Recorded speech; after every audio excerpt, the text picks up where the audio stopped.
Namazi është një prej obligimeve më të mëdha të fesë Allah subhanahu wa taala dhe është prej qendrës më të pashmangshme të fetarisë.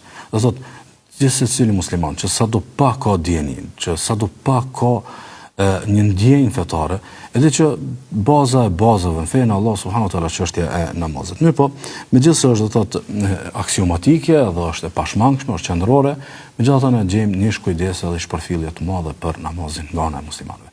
A ndodh kjo shkaku i ignorancës? Ndoshta, mirë po shumë pak. A ndodh shkaku i rrethanave? Ndoshta, mirë po shumë rrallë. Më së shumti ndodh shkaku i shkujdesës, i gafletit. Kuptimin që sikur u ka ik nga mendja njerëzve ajo që nuk duhet të ik. U ka ikur nga mendja ajo që nuk duhet të ik. U ka ikur nga mendja ajo që thot Allah subhanahu wa taala, mirë për ata që falen e teksa falen janë të shkujdesshëm. Imagjinoni Allah subhanahu wa taala se si i kërcënon edhe një kontekst mirimi, i trajton ata të cilët jo që nuk falen fare, falen mirë, po gjatë faljes së tyre janë të shkujdesur. Imagjinoni se si do të ishte edhe se si është edhe se si do të jetë çortimi edhe konteksti i mjerimit për gjithë ata të cilët nuk e falin namazin, në të cilët do thotë namazin e konsiderojnë do thotë çështje periferike ose namazin nuk e përcakton do thotë qendrën në hartën e përditshmërisë edhe të obligimeve të tyre në jetë. Ose për shembull se si mund të ik njerëzve nga mendja, ndërkohë që Allah subhanahu wa taala kur flet për namazin tregon se si fatlumët, xhenetlit, njerëz me fatin më të mirë do të bisedojnë dhe do të drejtohen banorëve të zjarrit. Edhe do t'i pyesin ata çfarë u solli juve në këtë vend? Çfarë u solli juve në zjarmin e xhenemit? Çfarë ju solli juve në këtë vend të tmerrshëm? Edhe ata do të përgjigjen që nuk e kemi falur namazin. Nuk kemi qenë nga ata që faleshin. Nuk kemi qenë nga ata të cilët e kanë kryer këtë obligim të madh.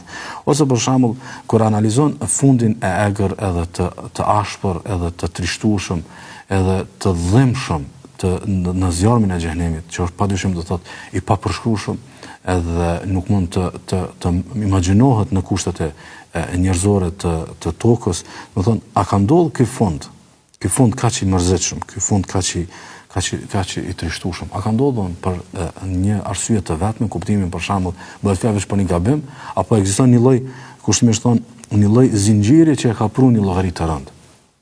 Për çend është më i qartë, shënon Imam Ahmedi dhe Imam Tirmidhiu, dhe vetë Imam Tirmidhiu e vlerëson hadithin si hasan nga Temim ad-Dariu se Allah sallallahu alaihi wasallam ka thënë për të parën çështje për të cilën njeriu do të mirret në llogari. Njeriu do të mirret në llogari. Është namazi i tij. Është namazi i tij se a ka falur, sa ka qenë i përkushtuar, ky namaz ka përcaktuar identitetin e tij, prioritetet e tij, sa ky namaz ka përcaktuar çështjet madhore të tij në jetë kështu me radhë. Do të përparën çështje për të cilën do të merret në llogari njeriu është namazi i tij. Do të nëse del mirë me të, do të thonë nëse del mirë në rezultat në llogarin për namazin. Do të ai shpëton. Ai shpëton. E nëse del keq me të, atëherë ai shkatërrohet edhe humb. Realisht ne e dim që njerëzit në këtë jetë nuk kanë vepër të mirë vetëm namazin, kanë edhe shumë vepra të tjera të mira.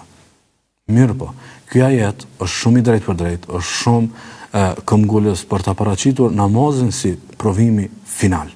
Namazi është provimi final për ditën e gjykimit.